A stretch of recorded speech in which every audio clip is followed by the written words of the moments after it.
Oi, pessoal, tudo bem? Aqui é a Letícia, da Digital Media de B2C. E nessa NEC a gente vai conhecer um pouquinho mais sobre Facebook Ads.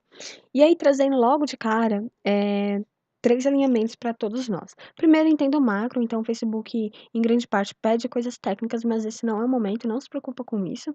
Segundo, tenha aí mãos, papel e caneta para conseguir anotar as informações. E terceiro, indico muito forte você ver os conteúdos complementares que eu vou colocar no final do vídeo, tá? Lembre-se que aqui é só uma pincelada, então para você conseguir ter um conhecimento mais aprofundado, é necessário com a qual você veja conteúdos mesmo externos e complementares a isso, beleza?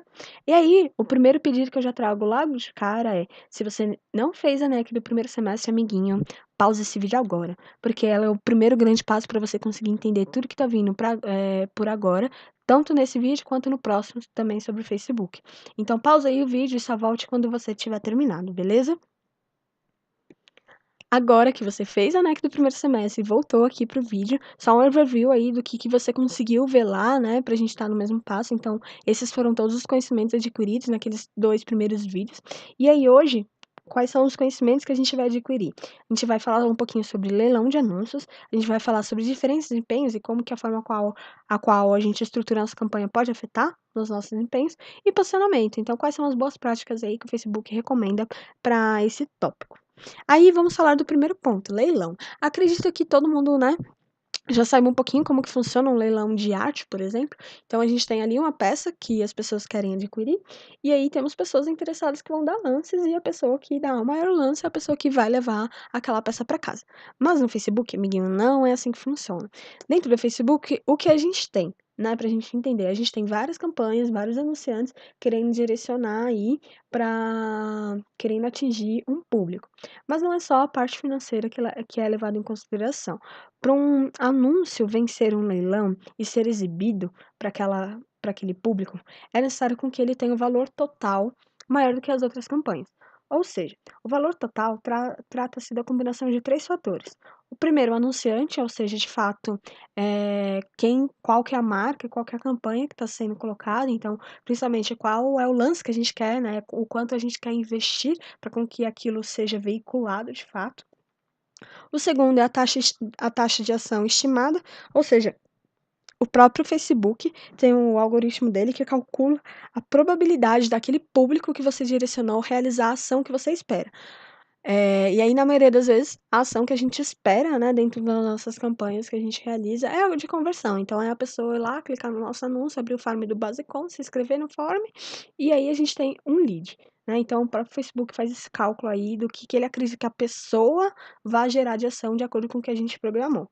E o terceiro é a qualidade e relevância, ou seja, se a nossa oferta de valor está sendo consistente, está sendo relevante para aquele público ao qual a gente está direcionando. Ou seja, ganha o leilão do Facebook quem tiver uma combinação aí desses três pontos e tiver esse maior valor total. E aí a campanha é a que vai atingir, vai impactar primeiro aquele consumidor, aquele público destinado. Beleza?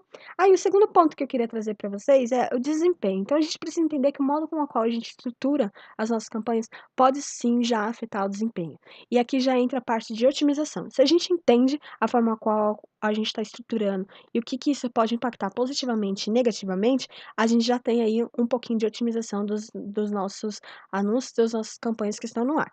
E aí, para a gente entender um pouquinho de como que isso pode interferir ou não, é necessário com que a gente tenha em mente essa forma com a qual o Facebook se organiza. Então, o primeiro nível é a campanha ali, né? O segundo nível é o conjunto de anúncios e o terceiro nível são os anúncios em si. E aí a gente precisa ter claro também que para a campanha o que a gente configura são os objetivos. Então, para nós, por exemplo, 100% dos casos é conversão. Então, gerar lead, né? Em conjunto de anúncios, a gente programa aí a parte de programação, a parte de orçamento, direcionamento, e aí considera em direcionamento tanto o público a qual está sendo direcionado, quanto as formas de posicionamento a qual a gente está direcionando aquela campanha. E aí, por último, a nível de anúncios, a gente tem a criação do criativo, ou seja, de fato, a questão visual da nossa campanha, né? São todas as peças que a gente quer entregar.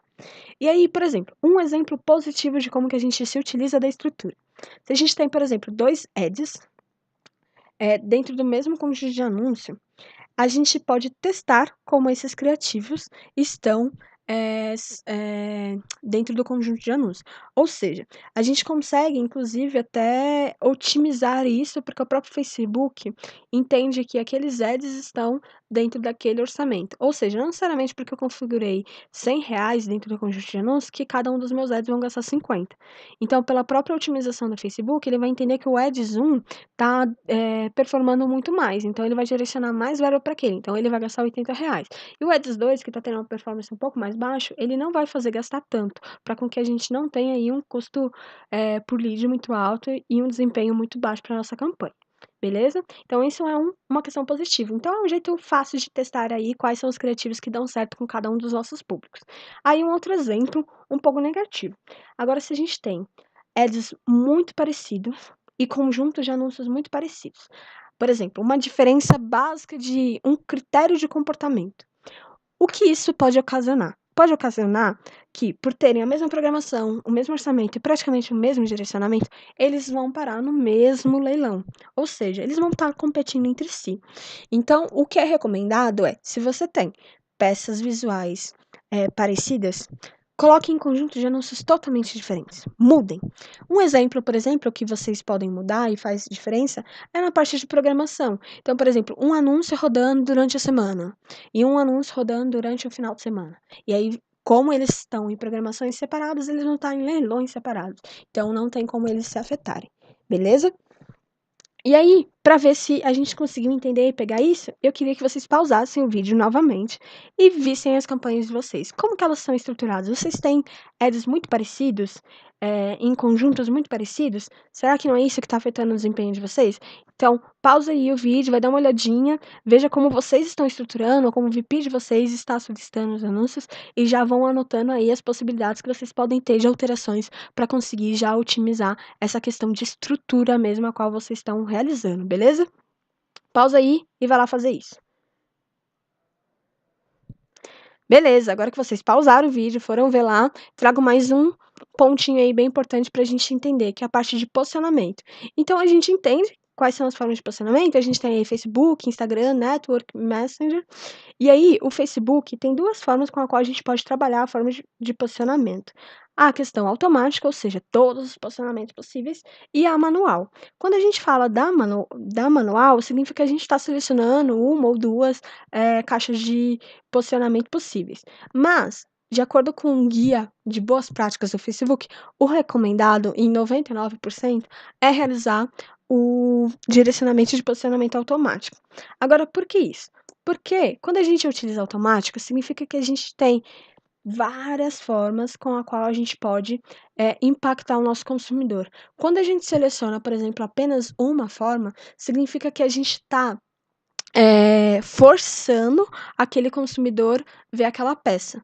Então, a gente precisa ter muito cuidado para com que a gente não force demais e a gente acabe tendo o quê? Comentários muito negativos ou pessoas querendo ocultar, e aí isso influencia o quê? Na questão de relevância, na pontuação de relevância, que influencia no valor total, que influencia no leilão. Então, muito possivelmente, o seu anúncio vai ter um desempenho muito menor, porque realmente o valor total do seu anúncio vai estar ficando baixo por você estar querendo forçar aquele conteúdo para aquele público específico. É por isso que o Facebook, como boa prática, recomenda com que todos os posicionamentos sejam selecionados. Ah, Leti, mas eu posso otimizar mais para frente e aí ir desativando alguns que não estão trazendo retorno nenhum? Claro, isso é uma prática de otimização, mas uma prática inicial de campanha, e o recomendado é a gente sempre selecionar todas as formas de posicionamento automático. Beleza? Aí esse era o último ponto, aí como eu disse lá no início do vídeo, esses são os conteúdos aí que eu trouxe essas para vocês conseguirem ver, na internet tem vários outros, mas dê uma lida nesses outros vídeos também. E aí, qualquer dúvida aí é só vocês me procurarem, estão aí meus contatos, o time de mídia também tá aí à disposição, e o Brits também pra gente tirar qualquer dúvida, beleza? Agora só siga aí pro próximo vídeo da NEC, porque tá bem bacana também.